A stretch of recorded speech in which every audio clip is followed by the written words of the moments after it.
खारगे जी, रणदीप सुरजेवाला जी, सिद्धरमैया जी, DK Shivkumar जी, stage पर ministers, MLAs, senior leaders, भाइयों और बहनों, पार्टी के हमारे प्यारे कार्यकर्ता, आप सबका यहां बहुत बहुत स्वागत, नमस्कार।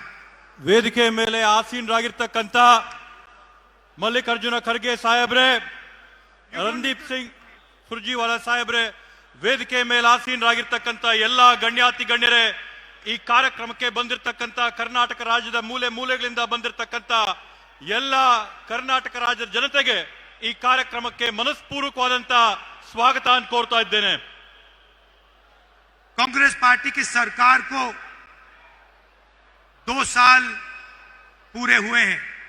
कर्नाटक राज्यदल्ली कांग्रेस सरकार 2 ವರ್ಷದ ಅವಧಿನ ಈಗ पूरा ಮಾಡಿದೆ। और हमने चुनाव के समय आपसे वायदे किए थे। ನಾವು ಕೂಡ ಚುನಾವಣೆಯ ಸಂದರ್ಭದಲ್ಲಿ ತಮ್ಮೆಲ್ಲರಿಗೂ ಕೂಡ ಹಲವಾರು ಆಶ್ವಾಸನೆಗಳನ್ನ ಕೊಟ್ಟಿದ್ದೆವು। 5 गारंटी देने के वायदे किए थे। 4 ಗ್ಯಾರಂಟಿಗಳು ಕೊಡುವಂತ ನಿಮಗೆ ಆಶ್ವಾಸನೆ ನಾವು ಕೊಟ್ಟಿದ್ವು। बीजेपी के लोगों ने कहा कि कांग्रेस पार्टी ये काम पूरा नहीं करेगी। ಬಿಜೆಪಿ ಪಾರ್ಟಿ ಅವರು ಹೇಳಿದ್ರು ಕಾಂಗ್ರೆಸ್ ಪಕ್ಷ ಕೊಟ್ಟಂತ 5 ಆಶ್ವಾಸನೆಗಳನ್ನ ಯಾವುದೇ ಕಾರಣಕ್ಕೂ ಅವ್ರ ಕೈಲಿ ಈಡೇರಿಸಕ್ಕೆ ಸಾಧ್ಯ ಇಲ್ಲ ಅಂದ್ರು। प्रधानमंत्री ने कहा कि ये काम नहीं किया जाएगा। ಪ್ರಧಾನಮಂತ್ರಿ ನರೇಂದ್ರ ಮೋದಿ ಜಿ ಅವರು ಹೇಳಿದ್ರು ಈ ಒಂದು ಕಾರ್ಯಕ್ರಮನ ಕಾಂಗ್ರೆಸ್ ಪಕ್ಷ ಅನುಷ್ಠಾನಕ್ಕೆ ತರಕ್ಕೆ ಸಾಧ್ಯವಿಲ್ಲ ಅಂತ ಹೇಳಿ। हमारा पहला वायदा, पहली गारंटी, गृह लक्ष्मी 2000 रुपए प्रति महीना 1 करोड़ महिलाओं को। ನಮ್ಮ ಮೊದಲನೇ ಆಶ್ವಾಸನೆ, ನಾವು ಕೊಟ್ಟಂತ ಮೊಟ್ಟ ಮೊದಲನೇ ಗ್ಯಾರಂಟಿ ಗೃಹಲಕ್ಷ್ಮಿ ಯೋಜನೆಯನ್ನ ನಾವು ಘೋಷಣೆ ಮಾಡಿ ಕರ್ನಾಟಕ ರಾಜ್ಯದಲ್ಲಿರ್ತಕ್ಕಂತ 1 ಕೋಟಿ ಕುಟುಂಬಗಳ ಮಹಿಳೆಯರಿಗೆ 2000 ರೂಪಾಯಿನ ಪ್ರತಿ ತಿಂಗಳು ಕೊಡಂತ ಘೋಷಣೆ ಮಾಡಿದ್ವು। आज मैं खुशी से कह सकता हूं कि करोड़ों महिलाओं के बैंक अकाउंट में कर्नाटका की सरकार ये पैसा डालती है।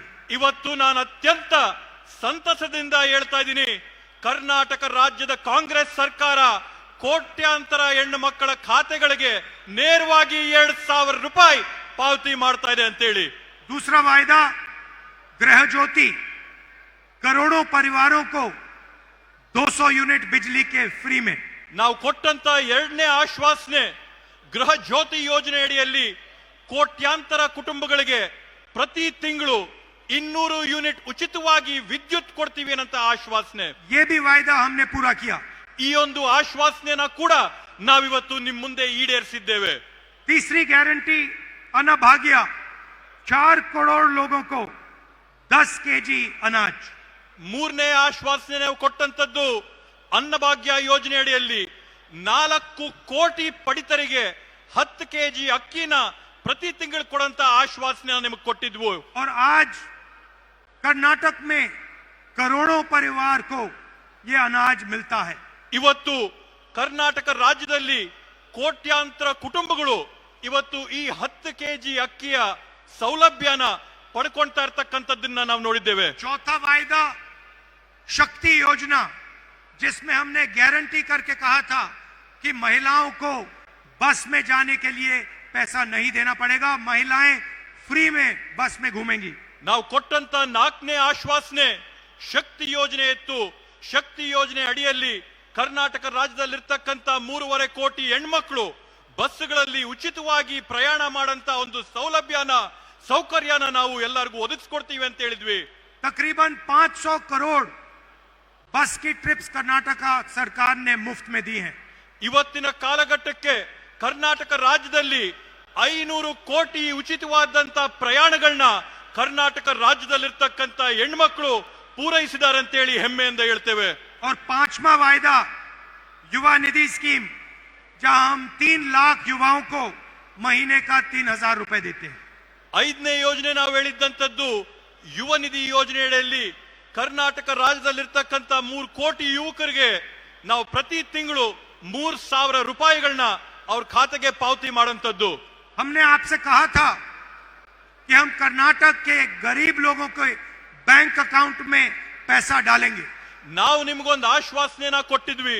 ನಾವು ಕರ್ನಾಟಕ ರಾಜ್ಯದಲ್ಲಿರ್ತಕ್ಕಂಥ ಬಡ ಕುಟುಂಬಗಳ ಬ್ಯಾಂಕ್ ಅಕೌಂಟ್ಗಳಿಗೆ ನೇರವಾಗಿ ಹಣನ ಜಮಾ ಮಾಡ್ತೀವಿ ಅಂತ ಆಶ್ವಾಸನೆ ಕೊಟ್ಟಿದ್ವಿ. और आज हजारों करोड़ रुपए डायरेक्ट आपके बैंक अकाउंट में जाता है। ಇವತ್ತು ಕರ್ನಾಟಕ ರಾಜ್ಯದಲ್ಲಿ 16,000 ಕೋಟಿ ರೂಪಾಯಿಗಳ ಅನುದಾನ ಹಣ ನೇರವಾಗಿ ಪಡಿತರ ಅಕೌಂಟ್ಗಳಿಗೆ ಜಮಾ ಆಗ್ತಾ ಇದೆ. ये पैसा आप अपने बच्चों की शिक्षा में, अपने स्वास्थ्य में डाल रहे हो। ಈ ಒಂದು ನಾವು ಕೊಡ್ತಾ ಇರತಕ್ಕಂತ ಹಣನ ತಾವು ತಮ್ಮ ಮಕ್ಕಳ ವಿದ್ಯಾಭ್ಯಾಸಕ್ಕೋಸ್ಕರ, ತಮ್ಮ ಕುಟುಂಬಗಳ ಆರೋಗ್ಯಕ್ಕೋಸ್ಕರ ಈ ಎಲ್ಲ ಅನುದಾನಗಳನ್ನ ಹಣನ ಬಳಸ್ತಾ ಇರತಕ್ಕಂಥದ್ದು ನಾವು ನೋಡಿದ್ದೇವೆ. और यही हम चाहते थे कि जो आपका धन है वो वापस आपके जेब में जाए। ಇದೇ ನಮ್ಮ ಮೂಲ ಉದ್ದೇಶ ಇತ್ತು. ತಮ್ಮ ತೆರಿಗೆಯ ಹಣ ಏನ್ ಸರ್ಕಾರಕ್ಕೆ ಬರುತ್ತೆ, ಆ ತೆರಿಗೆಯ ಹಣ ಮತ್ತೊಮ್ಮೆ ನೇರವಾಗಿ ನಿಮ್ಗೆ ಹೋಗ್ಬೇಕು ಅನ್ನೋ ಉದ್ದೇಶ ನಮ್ದಾಗಿತ್ತು. बीजेपी चाहती है कि चुने हुए लोगों को हिंदुस्तान का पूरा धन मिले। ಬಿಜೆಪಿಯ ಉದ್ದೇಶ ಇರ್ತಕ್ಕಂಥದ್ದು ಈ ದೇಶದಲ್ಲಿ ಆಯ್ಕೆ ಮಾಡಿದಂತ ಕೆಲವೊಂದು ಕುಟುಂಬಗಳಿಗೆ ಮಾತ್ರ ಈ ದೇಶದ ಎಲ್ಲ ಸಂಪನ್ಮೂಲ ಆಸ್ತಿ ಸ್ವತ್ತು ಹೋಗ್ಬೇಕು ಅಂತೇಳಿ. और हम चाहते हैं कि कर्नाटक की जनता के जेब में, गरीब जनता के जेब में, पिछड़ों, दलितों, आदिवासियों, इनके जेब में सीधा पैसा जाए। ನಮ್ಮ ಉದ್ದೇಶ ಇರ್ತಕ್ಕಂಥದ್ದು ಹಣ ಯಾರ ಹತ್ರ ಹೋಗ್ಬೇಕು ಅಂತಂದ್ರೆ ಈ ರಾಜ್ಯದ ಅತ್ಯಂತ ಬಡ ಕುಟುಂಬಗಳ ಖಾತೆಗಳಿಗೆ ಹಣ ಹೋಗ್ಬೇಕಾಗಿದೆ. ಈ ರಾಜ್ಯದಲ್ಲಿರ್ತಕ್ಕಂಥ ಪರಿಶಿಷ್ಟ ಜಾತಿ, ಪರಿಶಿಷ್ಟ ಪಂಗಡ, ಬುಡಕಟ್ಟು, ಹಿಂದುಳಿದ ವರ್ಗದ ಕುಟುಂಬಗಳಿಗೆ ಈ ಹಣ ಹೋಗ್ಬೇಕು ಅನ್ನೋ ಉದ್ದೇಶ ನಮ್ಮ ಕಾಂಗ್ರೆಸ್ ಸರ್ಕಾರದ್ದು. जब हम पैसा आपके जेब में डालते हैं तो ये पैसा मार्केट में जाता है। ನಾವು ಈ ಹಣನ ನಿಮ್ ಖಾತೆಗಳಿಗೆ ಹಾಕದಂತ ಸಂದರ್ಭದಲ್ಲಿ ತಾವು ಈ ಹಣನ ಮತ್ತೊಮ್ಮೆ ಮಾರುಕಟ್ಟೆಗೆ ತಂದು ಖರ್ಚು ಮಾಡ್ತೀರಾ. इससे प्रोडक्शन बढ़ती है, ಇದರಿಂದ ಉತ್ಪಾದನೆ ಹೆಚ್ಚಾಗುತ್ತೆ. और गांव-गांव में पैसे का इंजेक्शन होता है। ಹಾಗೇನೆ ಪ್ರತಿಯೊಂದು ಗ್ರಾಮದಲ್ಲಿ ಕೂಡ ಹಣದ ವಹಿವಾಟು ಪ್ರಾರಂಭ ಆಗುತ್ತೆ. इस पैसे को आप अपने गांव में, शहरों में, कस्बों में खर्च करते हो। ಈ ಒಂದು ಹಣನ ನೀವು ನಿಮ್ಮ ಊರುಗಳಲ್ಲಿರ್ತಕ್ಕಂಥ ಕಿರಾಣಿ ಅಂಗಡಿಗಳಲ್ಲಿ, ನಿಮ್ಮ ಊರುಗಳಲ್ಲಿರ್ತಕ್ಕಂಥ ಸಣ್ಣ ಪುಟ್ಟ ಕಾರ್ಯಕ್ರಮಗಳಲ್ಲಿ ತಾವು ಬಳಸ್ತೀರಾ. और इस पैसे से कर्नाटक की अर्थव्यवस्था को फायदा पहुंचा है। ಈ ಒಂದು ಹಣದಿಂದ ಕರ್ನಾಟಕದ ರಾಜ್ಯದ ಆರ್ಥಿಕ ವ್ಯವಸ್ಥೆಗೆ ಸುಧಾರಣೆ ತಂದ ಆಗುತ್ತೆ. बीजेपी के मॉडल में वो 2-3 अरबपतियों को सारा का सारा धन पकड़ा देते हैं। ಬಿಜೆಪಿ ಅವರ ಉದ್ದೇಶ ಇರತಕ್ಕಂಥದ್ದು ಈ ಹಣವನ್ನೆಲ್ಲ ಕೂಡ 2-3 ಕೋಟ್ಯಾಧಿಪತಿಗಳಿಗೆ ಸೇರಿಸಬೇಕು ಅನ್ನೋಂಥದ್ದು ಬಿಜೆಪಿ ಅವರ ಉದ್ದೇಶ. ये अरबपति अपना पैसा गांव में, कस्बों में नहीं खर्च करते हैं।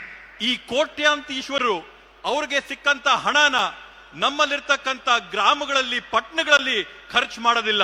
ये लंदन में, न्यूयॉर्क में इधर उधर एसेट्स खरीदते हैं।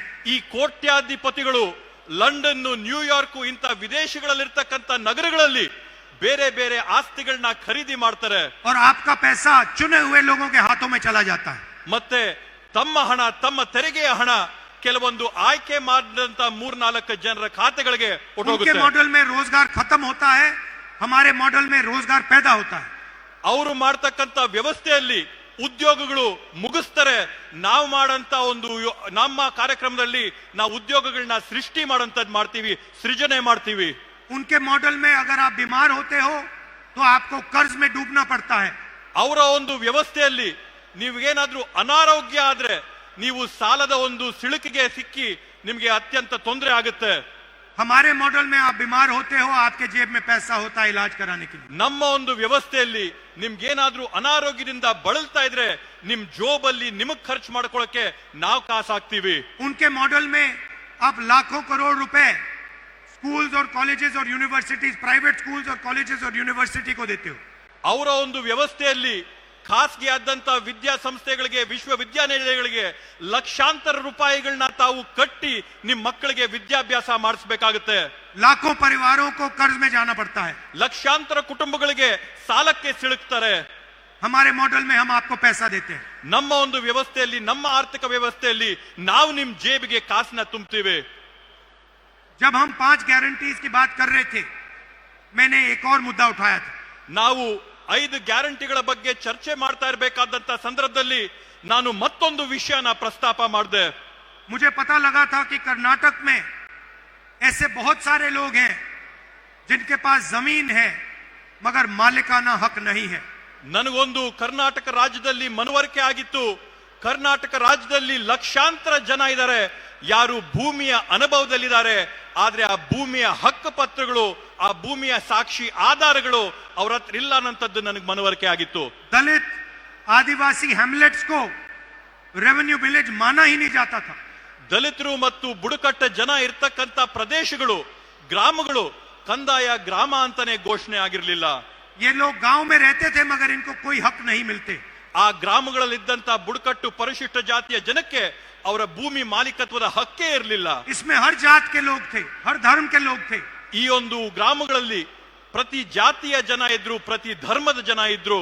इनको मालिकाना हक नहीं था, इनकी प्रॉपर्टी राइट्स नहीं थी, इनको सरकार की कोई फैसिलिटी नहीं मिलती थी. ಇವ್ರಿಗೆ ಭೂಮಿಯ ಮಾಲೀಕತ್ವದ ಹಕ್ಕುಗಳಿರ್ಲಿಲ್ಲ, ಸರ್ಕಾರ ಕೊಡಂತ ಸೌಲಭ್ಯಗಳಿರ್ಲಿಲ್ಲ, ಹಕ್ಕು ಪತ್ರಗಳು ಅವ್ರ ಕೈಯಲ್ಲಿರ್ಲಿಲ್ಲ. सालों से ये परिवार जमीन उस जमीन पे रह रहे थे. 16 ವರ್ಷಗಳಿಂದ ಈ ಕುಟುಂಬಗಳು ಆ ಭೂಮಿಯ ಅನುಭವದಲ್ಲಿದ್ರು, ಆದ್ರೆ ಸಾಕ್ಷಿ ಆಧಾರಗಳಿರ್ಲಿಲ್ಲ. मगर उनको अपनी ही जमीन का अधिकार नहीं था. ಆದ್ರೆ ಅವ್ರಿಗೆ ತಮ್ಮದೇ ಆದಂತ ತಮ್ಮ ಸ್ವಂತ ಭೂಮಿಯ ಅಧಿಕಾರದ ವ್ಯವಸ್ಥೆ ಅವ್ರಿಗಿರ್ಲಿಲ್ಲ. और ये मामला मैंने कांग्रेस पार्टी के सीनियर नेताओं से उठाया. ಈ ಒಂದು ವಿಷಯದ ಬಗ್ಗೆ ನಾನು ನಮ್ಮ ಕಾಂಗ್ರೆಸ್ ಪಕ್ಷದ ಹಿರಿಯ ಮುಖಂಡರ ಗಮನಕ್ಕೆ ಈ ವಿಷಯನ ತಂದೆ. खारगे जी से, सिद्धरमैया जी से, डीके शिवकुमार, बाकी मंत्रियों से मैंने ये बात की. ನಾನು ಈ ವಿಷಯದ ಬಗ್ಗೆ ಮಲ್ಲಿಕಾರ್ಜುನ ಖರ್ಗೆ ಸಾಹೇಬ್ರ ಹತ್ರ, ಸನ್ಮಾನ್ಯ ಸಿದ್ದರಾಮಣ್ಣ ಅವರ ಹತ್ರ, ಡಿ.ಕೆ. ಶಿವಕುಮಾರ್ ಅವರ ಹತ್ರ ಈ ಒಂದು ವಿಷಯದ ಬಗ್ಗೆ ನಾನು ಅವರ ಗಮನಕ್ಕೆ ತಂದಿದ್ದೆ. और मैंने कहा कि मैं चाहता हूं कि कर्नाटक में जिसके पास भी जमीन हो उसके पास मालिकाना हक जरूर हो. ನನ್ನ ಒಂದು ಉದ್ದೇಶ ಏನಿತ್ತಂತಂದ್ರೆ, ಕರ್ನಾಟಕ ರಾಜ್ಯದಲ್ಲಿ ಯಾರೆಲ್ಲ ಕೂಡ ಭೂಮಿಯ ಸ್ಥಳದ ಅನುಭವದಲ್ಲಿದ್ದಾರೆ, ಆ ಭೂಮಿ ಜಾಗದ ಅನುಭವದಲ್ಲಿರ್ತಕ್ಕಂಥವರೆಲ್ಲರಿಗೂ ಕೂಡ ಹಕ್ ಪತ್ರ ಕೊಟ್ಟು ಅವರ ಮಾಲೀಕತ್ವನ ಅವ್ರ ಕೈಗೆ ವರ್ಗಾವಣೆ ಮಾಡಬೇಕು ಅನ್ನೋಂಥದ್ದು ನನ್ನ ಉದ್ದೇಶ ಆಗಿತ್ತು. और आज मैं बहुत खुशी के साथ कह सकता हूं कि जो छठी गारंटी है उसको हम पूरा करने में कामयाब हुए. ಇವತ್ತು ನಾನು ಅತ್ಯಂತ ಸಂತಸದಿಂದ ಹೇಳ್ತೀನಿ, ಇವತ್ತು ನಾವೇನಿದು ಭೂ ಮಾಲೀಕತ್ವದ 6ನೇ ಗ್ಯಾರಂಟಿನ ನಾವೇನು ಮನಸ್ಸಲ್ಲಿಟ್ಕೊಂಡಿದ್ವಿ, ಸಂಕಲ್ಪ ಮಾಡಿದ್ವಿ, ಇವತ್ತು ಆ ಸಂಕಲ್ಪನ ಈಡೇರಿಸಿದೀವಿ ಅನ್ನೋಂತ ಒಂದು ನೆಮ್ಮದಿ, ಸಂತೋಷ, ಶಾಂತಿ ನನಗಿದೆ ಅಂತ ಹೆಮ್ಮೆಯಿಂದ ಹೇಳ್ಕೊತೀನಿ. 1 लाख परिवारों को आज मालिकाना हक कर्नाटका की सरकार देने जा रही है.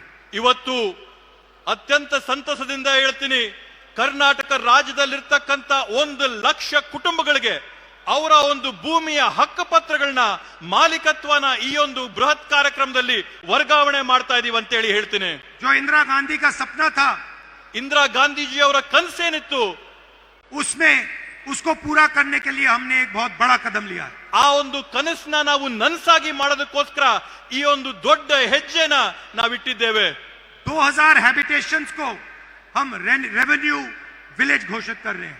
2000 ಪ್ರದೇಶಗಳನ್ನ ನಾವಿವತ್ತು ಕಂದಾಯ ಗ್ರಾಮಗಳಾಗಿ ನಾವಿವತ್ತು ಘೋಷಣೆ ಮಾಡಿದಂತ ಐತಿಹಾಸಿಕ ತೀರ್ಮಾನ ಮಾಡಿದ್ದೇವೆ. और मैंने ये भी कहा है कि डिजिटल रजिस्ट्री होनी चाहिए. ನಾನು ಮತ್ತೊಂದು ಮಾತು ಹೇಳಿದ್ರೆ, ತಂತ್ರಾಂಶಗಳಲ್ಲಿ, ತಂತ್ರಜ್ಞಾನದಲ್ಲಿ ಎಲ್ಲ ದಾಖಲಾತಿಗಳು ತಂತ್ರಜ್ಞಾನದಲ್ಲಿ ಡಿಜಿಟಲ್ ರೆಕಾರ್ಡ್ ಇರಬೇಕು ಅಂತೇಳಿ. गरीब लोग अपने जमीन का रिकॉर्ड नहीं निकाल सकते हैं. ಬಡ ಕುಟುಂಬದಲ್ಲಿರ್ತಕ್ಕಂಥವ್ರು, ಸಣ್ಣ ಪುಟ್ಟ ಮನೆಗಳಲ್ಲಿರ್ತಕ್ಕಂಥವ್ರು ಅವರ ಕಂದಾಯ ದಾಖಲಾತಿಗಳನ್ನ ಭದ್ರವಾಗಿ ಇಟ್ಕೊಳ್ಳಕ್ಕೆ ಕಷ್ಟ ಆಗುತ್ತೆ. सालों बीत जाते हैं, उनको अपना डॉक्यूमेंट नहीं मिलता है. 16 ವರ್ಷಗಳು ಕಳೆದ್ರೂ ಕೂಡ ಅವ್ರಿಗೆ ಅವರ ಮಾಲೀಕತ್ವದ ಪತ್ರಗಳು ಕೈಗೆ ಸಿಗೋದಿಲ್ಲ. इसीलिए हमने कहा है कि 21वीं सदी में डिजिटल रजिस्ट्री होनी चाहिए. ಆದ್ರಿಂದ ನಾವು ಕೊಟ್ಟಂತ ನಿರ್ದೇಶನ ಏನಂತಂದ್ರೆ, 21ನೇ ಶತಮಾನದಲ್ಲಿ ಎಲ್ಲರ ಕಂದಾಯ ಡಾಕ್ಯುಮೆಂಟ್ಗಳು ಡಿಜಿಟಲೀಕರಣ ಆಗಬೇಕು ಅನ್ನೋಂತ ಒಂದು ನಿರ್ದೇಶನ ನಾವು ನೀಡಿದ್ವಿ. आपके हाथ में एक फिजिकल कॉपी होगी, ನಿಮ್ಮ ಕೈಯಲ್ಲಿ ಒಂದು ಫಿಸಿಕಲ್ ಕಾಪಿ ಇದ್ರೂ ಕೂಡ, मगर जब भी आपको जरूरत पड़े आप डिजिटल कॉपी निकाल पाओगे. ಆದ್ರೆ ನಿಮಗೆ ಯಾವತ್ತಾದ್ರೂ ಬೇಕಾದ್ರೂ ಕೂಡ ತಂತ್ರಾಂಶದಲ್ಲಿ ಡಿಜಿಟಲ್ ಕಾಪಿ ತಾವು ಯಾವಾಗ ಬೇಕಾದರೂ ತಗೋಬಹುದು.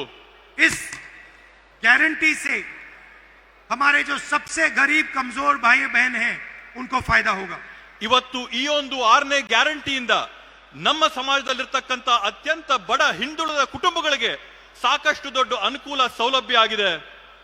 लंबिनी, बंजारा, भोवी, सोलिगा, नायक, इन सब लोगों को, इन सब कम्युनिटीज को फायदा मिलने जा रहा है. ಬುಡಕಟ್ಟು ಸಮುದಾಯಗಳಿಗೆ ಸೇರಿದಂತವರಿಗೆ ಎಲ್ಲರಿಗೂ ಕೂಡ ಈ ಒಂದು ಕಾರ್ಯಕ್ರಮದಿಂದ ಯೋಜನೆಯಿಂದ ಒಂದು ದೊಡ್ಡ ಸಹಾಯ ಆಗಿದೆ.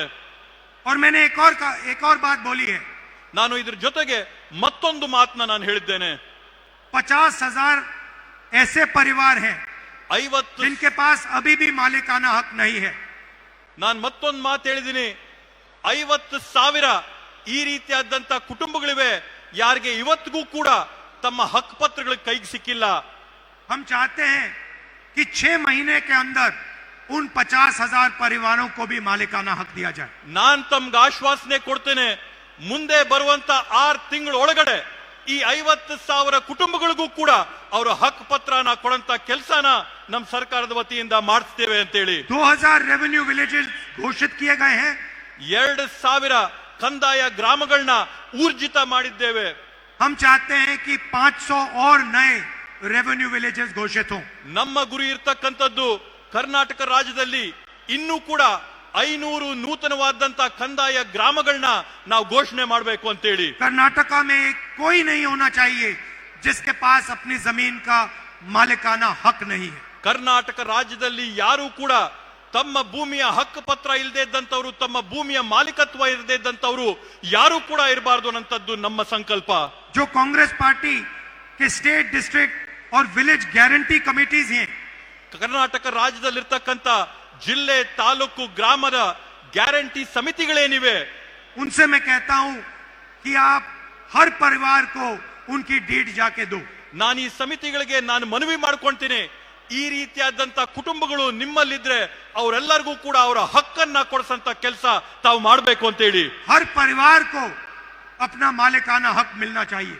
ಪ್ರತಿಯೊಂದು ಪರಿವಾರಕ್ಕೂ ಕುಟುಂಬಕ್ಕೂ ಕೂಡ ತಮ್ಮ ಹಕ್ಕು ಪತ್ರಗಳು, ತಮ್ಮ ಮಾಲೀಕತ್ವದ ಪ್ರಮಾಣ ಪತ್ರಗಳು ಸಿಗಬೇಕು ಅನ್ನೋಂಥದ್ದನ್ನ ಮನವಿ ಮಾಡ್ತೀನಿ. और हम चाहते हैं कि कर्नाटक हिंदुस्तान का पहला प्रदेश हो जहां जिसके पास भी जमीन है उसके पास उस जमीन का हक है. ನಮ್ಮ ಉದ್ದೇಶ ಇರತಕ್ಕಂಥದ್ದು ಭಾರತ ದೇಶದಲ್ಲಿ ಕರ್ನಾಟಕ ರಾಜ್ಯ ಮೊಟ್ಟ ಮೊದಲನೇ ರಾಜ್ಯ ಆಗಬೇಕು.